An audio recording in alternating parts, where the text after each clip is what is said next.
Bamboo car house.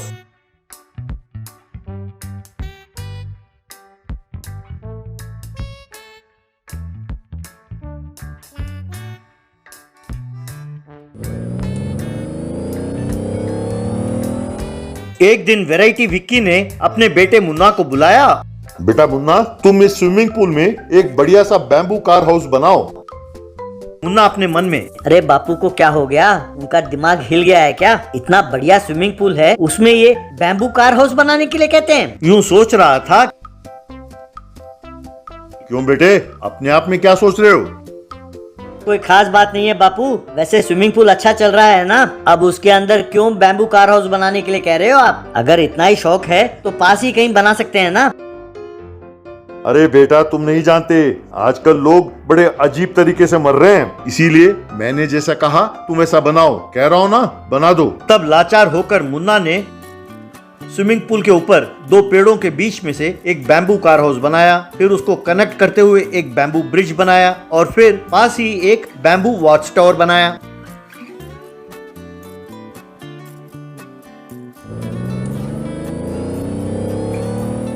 उसे देखकर variety Vicky, एकदम बढ़िया है बेटे, कल से अंदर किसी को आने ना देना, किसी को स्विमिंग पूल में उतरने ना देना, स्विमिंग पूल को बंद कर दो। ये क्या बापू, नया बखेड़ा खड़ा कर दिया? अरे आपने इतना बढ़िया चीज बनाया है, लोगों को आकर देखने तो दीजिए, तभी तो लोग आपकी तारीफ करेंगे। अगर किसी को दिखाना ही नहीं था तो इसे बनाया क्यों? अरे बेटा, तू बड़ा तो हो गया है, तेरी अकल नहीं बड़ी हुई।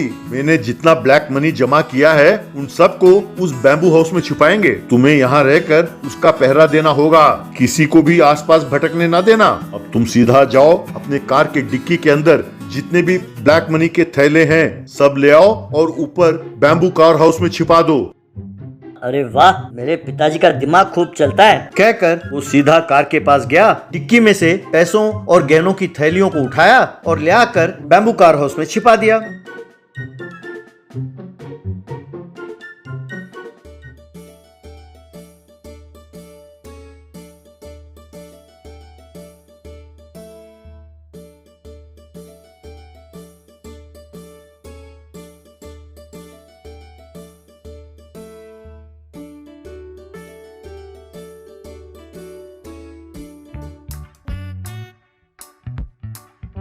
खबरदार बेटा, किसी को अंदर ना आने देना। ठीक है पिताजी, एक कीड़े को भी अंदर नहीं आने दूंगा। तब वैरायटी विक्की वहां से चला गया।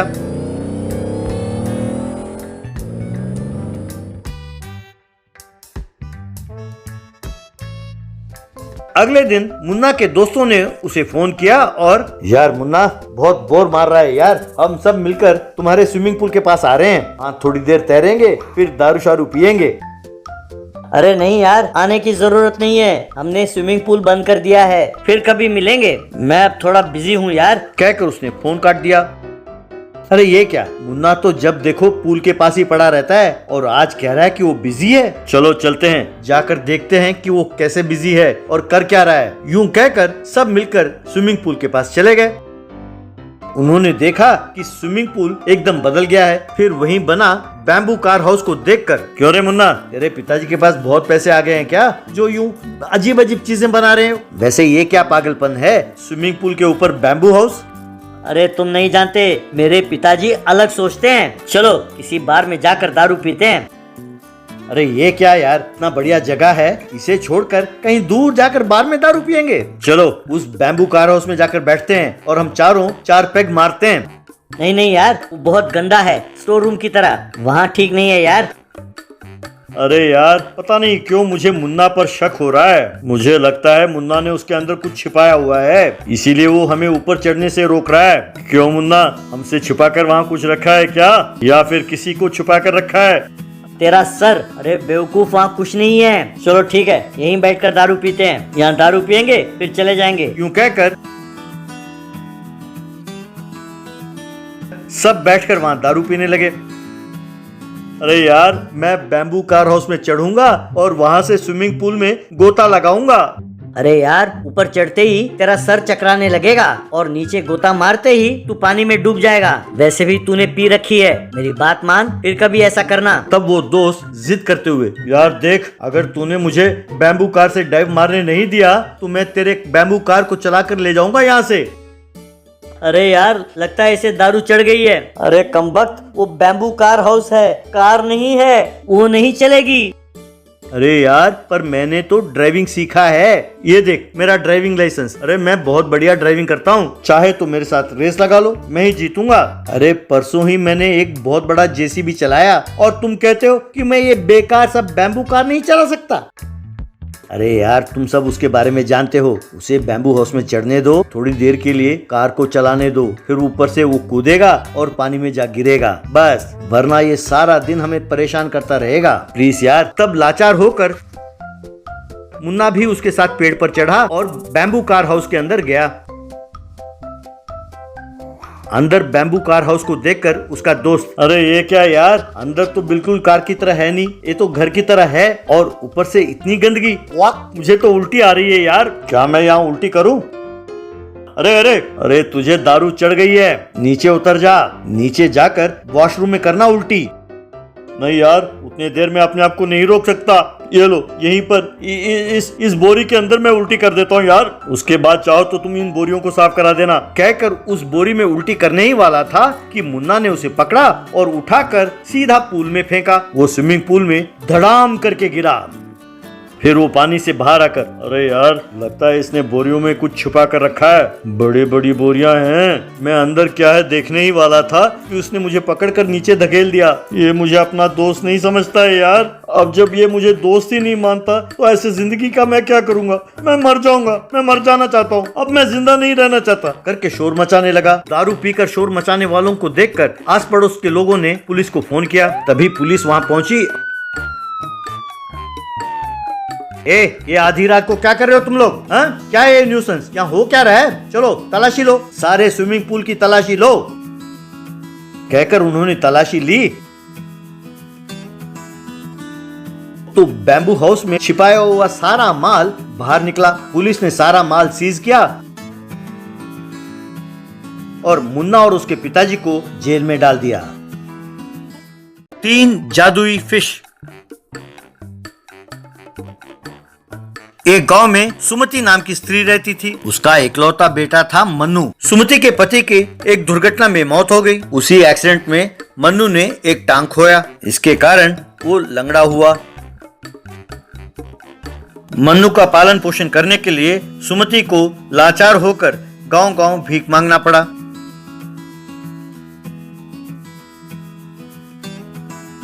इस तरह सुमति मन्नू को लेकर रामपुर नाम के गांव पहुंची। रामपुर गांव के लोगों ने सुमति और मन्नू की कोई कदर नहीं की।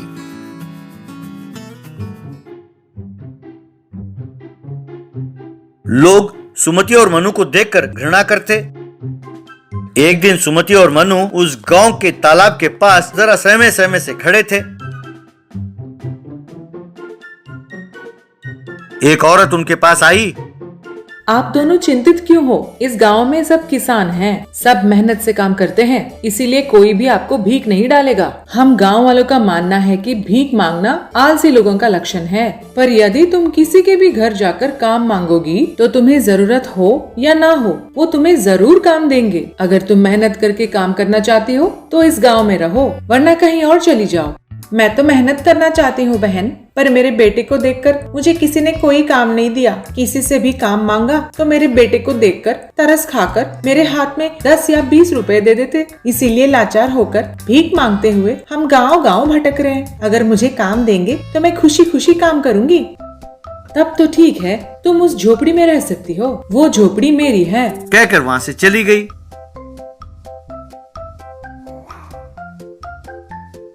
अगले दिन सुमति मनु से, बेटा, मैं इस गांव में काम ढूंढने के लिए जा रही हूँ। मैंने अब तक तुम्हें कभी अकेला नहीं छोड़ा है। मुझे तुम्हारी चिंता है बेटा। तुम चिंता न करो माँ, अब मैं बड़ा हो गया हूँ। मैं उस तालाब के किनारे बैठकर उन मछलियों के साथ खेलूंगा माँ। तुम मेरी चिंता छोड़ो, तुम जाओ माँ। सुमति गांव में काम ढूंढने के लिए गई। मन्नू तालाब के किनारे गया।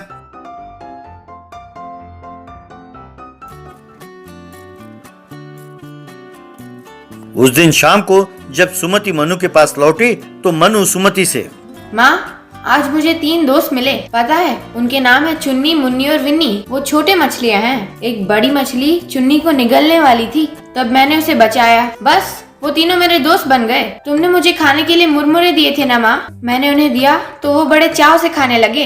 ये सुनकर सुमति बहुत खुश हुई, क्योंकि लंगड़ा होने के कारण तब तक किसी ने मनु से दोस्ती नहीं की। यूं हर रोज जब सुमति काम पर चली जाती